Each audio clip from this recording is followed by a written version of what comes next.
Varicose veins కి సరైన చికిత్స కోసం సంప్రదించండి ఎవిస్ హాస్పిటల్.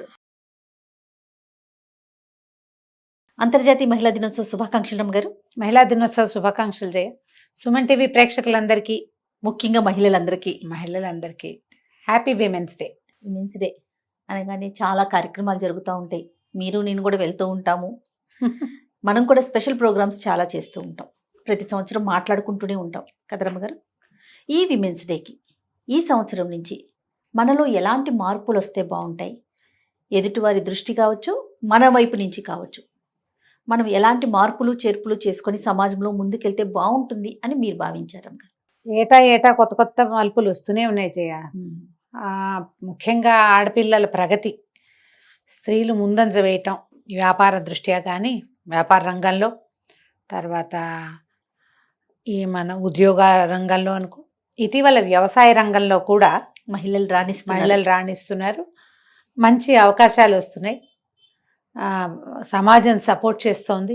కుటుంబపు సపోర్ట్ కూడా ఖచ్చితంగా ఉంటుంది, లేకపోతే ముందుకెళ్ళలేకపోతాం. కాబట్టి రకరకాల ప్రెషర్స్కి గురవుతూనే, ఇంటా బయట ఎన్నో రకాల ఇబ్బందులు పడుతూనే ముందంజ వేయాలనే చూస్తున్న ఆధునిక మహిళ ఈ రోజున చాలా ప్రత్యేకంగా కనపడుతుంది. మనం మామూలుగా విమెన్స్ డే అంటే నేను పెద్దగా డేస్కి పెద్ద ఇంపార్టెన్స్ నాకు పెద్దగా నచ్చదు ఆ మాట. ఏదో ఒక రోజు మనది కాదు, ప్రతిరోజు మనదే. మనదే అయి ఉండాలి, మనదే అవుతోంది కూడా. ఇప్పుడు ఇందులో ఏవో ప్రమాదాలని, ఇబ్బందులని, ముందుకు వెళ్ళలేని పరిస్థితులని కనపడుతూనే ఉంటాయి. మనం పేపర్లో చూస్తే కనిపిస్తుంది, ఇది ఈ ప్రమాదానికి లోనయ్యారు, అత్యాచారానికి లోనైనవి. అద్భుతంగా చదువుకుని ఎంతో రాణింపుకు రావాల్సిన వాళ్ళ పరిస్థితి కూడా దుర్భరమైన స్థితిలోకి వెళ్ళిపోయినట్టు, మరణాలు, అవి కొంచెం బాధ కలిగిస్తూ ఉంటాయి. ఏంటి, ఆడపిల్లలు అన్ని చోట్లకి పరిగెత్తేస్తున్నారు, ప్రతి చోటకి వెళ్ళగలుగుతున్నారు, పైలట్లు అయిపోతున్నారు, వ్యోమగాములు అయిపోతున్నారు. ఈ స్థితిలో నుంచి మార్పు రావట్లేదు. ఏంటి, అది ఒకటి కనపడినా మనసు కలిచేస్తున్నట్టుగా ఉంటుంది. ఇంత 100% సక్సెస్ ని చూసినా ఒక్క ఇన్సిడెంట్ విన్నప్పుడు అయ్యో ఏంటి మనం బలహీన పడిపోతున్నామా, దొరికిపోతున్నామా, ఇంకా ఇప్పటికీ మన సహయోగం లేకుండా ప్రపంచం ముందుకు నడిచే స్థితి లేని పూర్తి రోజు వచ్చేసినా కూడా మనం ఎక్కడో దొరికిపోతున్నామా? ఇంకా ఆడపిల్లల సేఫ్టీ ముఖ్యమైన విషయంగానే ఉందా? ఇంకా అమాయకంగానే ఉంటున్నారా? అమాయకంగా ఉంటున్నారా? ఇంకా బలహీనంగానే దొరికిపోతున్నారా? అవును రామ్ గారు. ఇప్పటికీ ఈ అత్యాచారం అన్న ఒక్క పాయింట్ మీదే వెనకబడిపోతున్నామా? అలా అనిపిస్తుంటుంది జయ. అది చూసినప్పుడల్లా నాకు దుఃఖంగా ఉంటుంది. అసలు ఎలాంటి యూనివర్సిటీస్లో, ఎలాంటి కోర్సెస్లో ఆడపిల్లలకి సమాన స్థాయిలో మగపిల్లలతోటి ధీటుగా పరిగెడుతున్నారు. ఇందాక మీరు వ్యవసాయం అన్నారు కదా రమ్మ గారు. మన దేశాల్లోనే కాదు, విదేశాల్లో కూడా మన మహిళలు వ్యవసాయ రంగం అంటే ఏంటో చేసి చూపిస్తున్నారు. మన తెలుగుడి సత్తా ఏంటో చూపిస్తున్నారు. ఎంత మంది మహిళలు ఉన్నారు. అవును, వ్యాపార రంగంలో కూడా చాలా మంచి గట్టిగా ఉన్నారు. అన్ని రంగాల్లో ఉండి ఎక్కడో ఒక చోట ఓ చిన్న పిల్లో, ఒక చదువుకున్న అమ్మాయో, ఓ వ్యాపారవేత్తో, ఒక వృత్తి విద్యా నిపుణురాలో, ఇవన్నీ కాకపోతే ఇళ్లల్లో ఉన్నవాళ్ళు దౌష్ట్యానికి దొరికిపోతున్నాం. ఇప్పుడు మనం దొరికిపోవటమా, అవతల వాళ్ళు దౌష్ట్యాలు మానుకోకపోవటమా? మనం దొరకటమే కాదు, ఇప్పుడు మనం దొరికామంటే మనకే దొరకట్లేదు కదా, ఇతరులకి దొరికేస్తున్నాం మనం. అవతల వాళ్ళు ఎందుకు తమతో సమానంగా రాణించగలిగే తమ సహాధ్యాయినో లేకపోతే సహోద్యోగినో సహించలేకపోతున్నారా వీళ్ళు? అలా అనిపిస్తుంది. అంతేగా, అంత ఓర్చుకోలేనితనం ఎందుకు ఉంటుంది? ఇలా చంపేసైనా, నాశనం చేసేసైనా, ఎందుకు పనికిరానితనంగా చేసేసైనా ఏమిటి ఈ శక్తి చూపించేది? తెల్లారు లేస్తే ఆడవాళ్ళు లేనిదే సాగదే, అమ్మ లేనిదే నువ్వు లేవు, పెళ్ళాం లేనిదే నీ కథ నడవదు, పిల్లలు లేనిదే నువ్వు ప్రూవ్ అవ్వవు. పూర్తిగా ఆడవాళ్లతోటే కదా జయ. ప్రతి చోట స్త్రీ అవసరం ఉంది కదండి. మరి ఎందుకు తమతో పాటు నడవాల్సిన వాళ్ళని, తమతో పాటు ముందుకు రావాల్సిన వాళ్ళని ఎక్కడో చోట ఇలాంటిది ఏదో ఒకటి చేసేసైనా వీళ్ళని వెనక్కి దూసేయాలనే ధోరణిలో ఇంకా ఉన్నారా వీళ్ళు? వాళ్ళకి నేర్పాలేమో అనిపిస్తుంది జయ నాకు.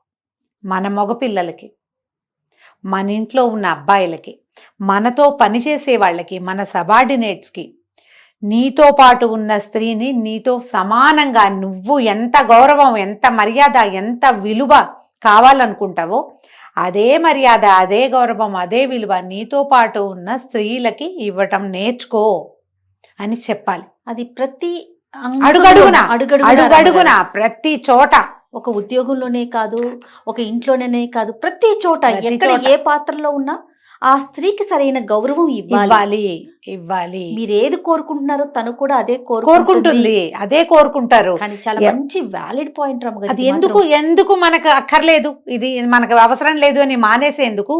ఇది మనం 100 ఏళ్ల వెనకబడి లేం కదా. అవును, లేము.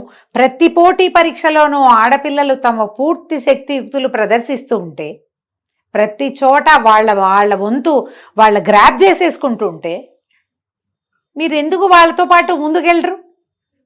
వాళ్ళని మీతో పాటు ఎందుకు ముందుకు తీసుకెళ్ళరు? ఎందుకు గౌరవించరు? ఈ గౌరవం మనం అడిగితే రాదు జయ, నేర్పితే వస్తుంది. 100% నేర్పాలి ప్రతి తల్లి. ఈ ఉమెన్స్ డే రోజున మనం చేయవలసింది ఏంటంటే, ఏడుస్తుంటే ఆడపిల్లలాగా ఏడుస్తున్నావు లాంటి మాటలు అనకండి. ఆడదానిలాగా చేతకంతనంగా ఉన్నావు అనద్దు. ఆడాళ్ళు చేతకాని వాళ్ళు కాదు. ఆ చేతకాని వాళ్ళైతే నువ్వు ఎట్లా పుట్టావు? నువ్వు ఒక ఆడది చచ్చితేనే బతికేవు, పుట్టేవు నువ్వు. లేకపోతే నువ్వైతే చచ్చి బతకలేదు కదా. అంతేగా, నువ్వైతే కాదు. ఒక ఆడది చస్తేనే ఒక శిశు జననం జరుగుతుంది. చచ్చినంత పని అయితేనే. నీకు మందు ఇదివరకటి లేవు, మందులు లేవు, మాకులు లేవమ్మా. ఇప్పుడు హాస్పిటల్స్ వచ్చినాయి, అడుగడుగున మందులు వచ్చినాయి, ఫోలిక్ యాసిడ్ వచ్చింది, కాల్షియం వచ్చింది, ఐరన్ వచ్చింది, బాగానే ఉంది. నొప్పి అది ఉందా లేదా? ఉంది కదా. బరువు అదే ఉంది. 9 నెలలు ఇంత సమయం అదే ఉంది. ఉన్నప్పుడు దానికి తగిన గౌరవం నువ్వెందుకు ఇవ్వవు? నువ్వు ఇవ్వట్లేదంటే నువ్వు నీ పుటక్కే గౌరవం ఇవ్వటం లేదు కదా. దాన్ని గౌరవించడం మనతోటి ఉన్న మగవాళ్ళకి నేర్పాలి. మీరు విమెన్స్ డే సెలబ్రేషన్ అంటే మనమే 10 మంది కలిసి మనమే మాట్లాడుకుని మనమే జై కొట్టుకుంటేనా? కాదు. మన ఇంట్లో ఉన్న పిల్లలకి మంచి మాట చెప్పండి. మీరు అత్తగారులు అయినప్పుడు, నాయనమ్మలు అమ్మమ్మలు అయినప్పుడు, ఒక పక్కింటి వాళ్ళ అమ్మాయి గురించి మాట్లాడేటప్పుడు మనలాంటి ఆడపుట్టుకని తేలిక చెయ్యొద్దు. ఆ చులకన భావం మన దగ్గర పోగొట్టుకోవాలి. మనం దానికి వెయిట్ ఇవ్వాలి. నేను చిన్న వీడియోలు చూస్తాను జయ, అప్పుడప్పుడు కొన్ని భలే నచ్చుతాయి నాకు. అందులో ఒకటి ఇప్పుడు చెప్తా చూడు. ఒక కోడలు ఏదో తుడుస్తూ ఉంటుంది, అత్తగారు అడుగుతుంది, క్యా కర్ రే హో బేటా అని. సాఫ్ కర్ రే హూ మాచి అంటుంది. అజా ఇదరా అని పిలుస్తుంది. అత్త కోడలు పక్క పక్కన కూర్చుంటారు. తేరా మాయికా నయ్యే మేరా మాయికా నే హమ్ క్యూ కరే అంటుంది. తో కౌన్ కర్తా హై అని అడుగుతుంది కోడలు. అడిగితే జిస్కా మాయికా హై వో కరేగా హమ్ క్యూ కరేగే అంట. అత్తగారు చేయదు, కోడలు చేయదు, వాళ్ళ అమ్మాయిలు వాడే తుడుచుకుంటాడు, మానుకుంటాడు. తల్లులు అత్తగారులు ఇలా మాట్లాడగలిగే రోజు వస్తే మనం హ్యాపీ విమెన్స్ డే చెప్పుకోవచ్చు. Super concept.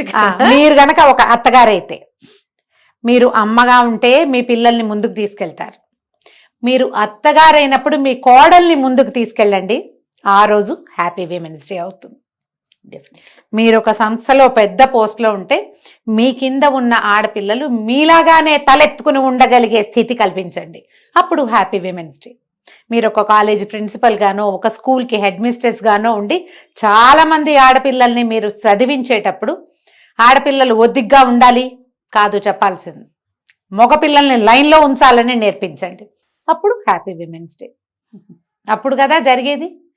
ప్రతి వాళ్ళు ఒద్దిగ్గానే ఉండాలమ్మా. ఆడకైనా మగకైనా ఒద్దిక అవసరమే. వీళ్ళని మాత్రమే లైన్లో పెట్టి వాళ్ళని వదిలేస్తామంటే అచ్చుపోసి అట్లా కుదరదుగా. వీళ్ళు లైన్లో ఉండాలంటే ఆ లైన్కి గీతల్లో నుంచోటం వాళ్ళకు కూడా రావాలి. అది నేర్పించేందుకు ఈ విమెన్స్ డే రోజున కంకణం కట్టుకోండి. మీ ఇంట్లో నుంచే స్టార్ట్ చేయండి. మీరున్న సంస్థల్లోనే మొదలు పెట్టండి. ఒక 5-10 ఏళ్లకైనా మనం ఇలా రోజు చూసేటువంటి సంఘటనలు పేపర్లో నెలకో 2 నెలలకో 3 నెలలకో ఎక్కడో తప్పిదగిన యాక్సిడెంట్ అట్లా చూడగలిగితే మనం హ్యాపీ విమెన్స్ డే చేసుకోవచ్చు. తప్పకుండా రమ్మగారు. మరి ఆడపిల్లలకి ఇదే వారికి కూడా వీళ్ళకి కూడా ఆడపిల్లలు ఇప్పుడు మనం సరిగ్గా ఇప్పుడు మనం ఒకళ్ళని లైన్లో పెట్టాలి. నువ్వు అవతల వాళ్ళకి లైన్ చూపించాలంటే నువ్వేం చేయాలి? ముందు ఖచ్చితంగా లైన్లో ఉండాలి. నువ్వు లైన్లో ఉండాలి. నీకొక హద్దు ఉండాలి. విలువలు పోగొట్టుకోవద్దు, మర్యాద వదిలిపెట్టుకోవద్దు. నువ్వు విలువ మర్యాద రెండు ఉండాలంటే ఓ అందులో ఉండాలి.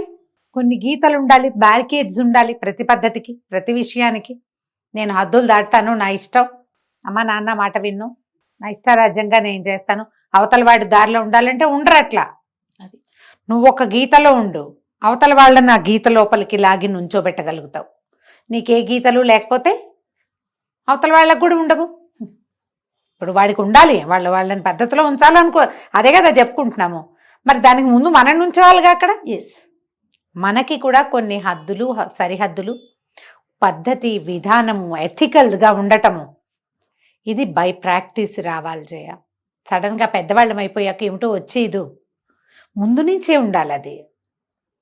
కనీసం ఈ విషయంలో నేను ఇలా ఖచ్చితంగా ఉంటాను, నేను సరైన పనే చేస్తా, చెడ్డది చెయ్యను. ఎవరితోటైనా ఒక మాట అనిపించుకోవడానికి సిద్ధంగా ఉండను నేను. అసలు మాట అనేదాకా రావద్దు, అసలు ఆ ధోరణి ఉండాలి. ఉంటే మనం ఎప్పుడు హ్యాపీ విమెన్స్ డే చేసుకోగలుగుతాం. ప్రతి రోజు మనదే అవుతుంది. అంతే కదా రమ్మగారు. ధైర్యంగా ఉండటం, ఏ కష్టం వచ్చినా సరే నిలబడి ఉండటం, ప్రతి సమస్యకి ఒక పరిష్కారం ఉంటుందని ఆలోచించటం. అంతే కదా రమ్మగారు. రీసెంట్గా నేను సోషల్ మీడియాలో ఒక చిన్న న్యూస్ చూశానండి. ఈ సందర్భంగా మీతో షేర్ చేసుకుంటాను. ఒక అమ్మాయి, ఆదిలాబాద్లో ఉన్న ఒక అమ్మాయి, తలసేమియా వ్యాధితో పుట్టినప్పటి నుంచి తనకు ఆ ఇష్యూ ఉంది. మరి మీరు చూసారో లేదో, ఓకే. ప్రతి 15 రోజులకి ఒకసారి తలసేమియా అంటే బ్లడ్ మళ్ళీ ఎక్కించుకుంటూ ఉండాలి కదా. పేరెంట్స్ అట్లాగే పెంచారు, పెద్దదయ్యింది. పక్కింటి అబ్బాయి ఇష్టపడ్డాడు ఈ అమ్మాయిని, పెళ్లి చేసుకుంటానని అడిగాడు. వీళ్ళ పేరెంట్స్ డాక్టర్ రిపోర్ట్స్ ఇచ్చి, బాబు ఇది మా అమ్మాయి పరిస్థితి, అయినా సరే నువ్వు చేసుకుంటానంటే మీ పెద్దవాళ్ళని ఒప్పించి తీసుకురా, అప్పుడు పెళ్లి చేస్తామన్నారు. వాళ్ళ పెద్దవాళ్ళని అడిగితే అబ్బాయి తరపున అసలు ససేమిరా అన్నారు. అయినా సరే ఈ అమ్మాయికి ఈ వ్యాధి ఉన్నా సరే నేను ఈ అమ్మాయిని ఎట్టి పరిస్థితుల్లో పెళ్లి చేసుకుంటానని చెప్పి అతను పెళ్లి చేసుకున్నాడు. నాకు తెలిసి, అంటే నేను స్టోరీ చదివిన దాన్ని బట్టి ఫైనాన్షియల్గా కాస్త బెటరేనేమో అనిపించింది. ప్రతి 15 రోజులకు ఒకసారి సేమ్ యాజ్ యూజువల్ తన చెకప్స్ కానీ బ్లడ్ ఎక్కించుకోవటం కానీ జరుగుతూ ఉంది. అయితే ఈ అమ్మాయికి తల్లి కావాలనిపించింది. డాక్టర్స్ ఏం చెప్పారు, నువ్వు తల్లి అయ్యావంటే కనుక పుట్టే బిడ్డకి ప్రమాదం, 15 రోజులకు ఒకసారి బ్లడ్ ఎక్కించుకోవటం అనేది చాలా రిస్క్తో కూడుకున్నది కదా. అయినా సరే ఎట్టి పరిస్థితుల్లో నేను తల్లినై చూపించాలంటే ఫస్ట్ కేసు అంటారు అమ్మగారు, తలసేమియా బాధితులు ప్రెగ్నెన్సీ రావటం. 3 months వరకు అసలు ఎవరికి చెప్పొద్దని చెప్పారంట డాక్టర్స్. ఎక్కడ నువ్వు షేర్ చేయొద్దమ్మా అని, ఇంట్లో వాళ్ళకి కూడా చెప్పకుండా ఉంచి, తర్వాత 3 months తర్వాత నేను ప్రెగ్నెంట్ అని చెప్పి హాస్పిటల్లోనే ఉండి ఒక బిడ్డకి తల్లి అయ్యింది రమ్మగారు. 36 సార్లు ఆ అమ్మాయి ప్రెగ్నెన్సీలో బ్లడ్ ఎక్కించుకుందట. 36 సార్లు. అంటే నేను ఇప్పుడు ఈ విషయం ఎందుకు చెప్తున్నానంటే, విల్ పవర్ చూడండి. తను ఎట్టి పరిస్థితుల్లో నేను తల్లినై చూపించాలి, డాక్టర్ల సహకారం అది చూడండి. ఆ విల్ పవర్ అంటే ఎలాంటి సమస్య ఉన్నా కూడా మనము నిజంగా జయించగలము అనుకుంటే దాన్ని ముందుకు తీసుకెళ్ళగలుగుతాం. అంటే మనకు ఉండాలి ఆ రకమైంది. డాక్టర్ గారు కింద ఒక చిన్న లైన్ ఇచ్చారనమాట, మా మందులు 40% పనిచేసినాయి, ఆ అమ్మాయి విల్ పవర్ 60% పనిచేసింది. అంటే మనోధైర్యానికి మించిన మందు లేదు. ఆడపిల్లలకి ఈ అమ్మాయి బెస్ట్ ఎగ్జాంపుల్. తను చనిపోతుంది, ఒకవేళ చనిపోయినా పర్వాలేదు కానీ నేను ఒక బిడ్డకి తల్లినవ్వాలి అనే ఆ కాన్సెప్ట్ ముందుకు తీసుకెళ్ళింది. చాలా హ్యాపీగా అనిపించింది ఆ స్టోరీ చదివినప్పుడు. అంటే మనం చిన్న చిన్న సమస్యలకి కృంగిపోవటం, మనం అంటే ఏదైనా చిన్న ప్రాబ్లమ్స్ రాగానే పరిగెత్తేసి ఎక్కడైనా దూకేసి తాగేసి బిడ్డలు కూడా ప్రధానికి చచ్చిపోవటమే అల్టిమేట్ గా. చనిపోతాను, నేను ఇంక బతకను, నేను వెళ్ళిపోతాను, నేను అయిపోతాను. ఊరికే చిన్న చిన్నవి పుట్టింటికి పంపలేదని, అడిగి అనుకున్నది వస్తువు కొనలేదని, అనుకున్నట్టుగా ఫంక్షన్ చేయలేదని, అలాంటి వాటికి కూడా వాటికే చచ్చిపోవాలా? అవును, వచ్చే ఏడాది చేసుకోకూడదా? చేసుకోవచ్చు కదా. అలాంటి వారికి వీళ్ళు బెస్ట్ ఎగ్జాంపుల్. నిజంగా చాలా మంచిగా అనిపించింది ఆ స్టోరీ చదివినప్పుడు. ఈ విమెన్స్ డే సందర్భంగా ఇట్లాంటి ఒక మంచి అద్భుతమైన విల్ పవర్ ఉన్న ఒక అమ్మాయి విషయం మనం ఇలా పబ్లిక్ చెప్పడం కూడా చాలా అద్భుతమైన సంగతి. ఎవరైనా సరే మనిషి అన్నవాడికి విల్ పవర్ అవసరం. ఆడవాళ్ళు ఎంత స్ట్రాంగ్గా ఉంటే కుటుంబం అంత స్ట్రాంగ్గా ఉంటుంది. ఫ్యామిలీ స్ట్రాంగ్గా ఉంటే సొసైటీ స్ట్రెంగ్థెన్ అవుతుంది. గుడ్ సొసైటీ వల్లే భారతదేశం బాగుపడుతుంది. అంతే రమ్మగారు. దేశాన్ని ముందుకు తీసుకెళ్ళడానికి ఆడపిల్లలు తమ యొక్క విల్ పవర్ తోటి దీన్ని ముందుకు తీసుకెళ్ళాలి. రైట్. నమస్తే రమ్మగారు. నమస్తే జయ.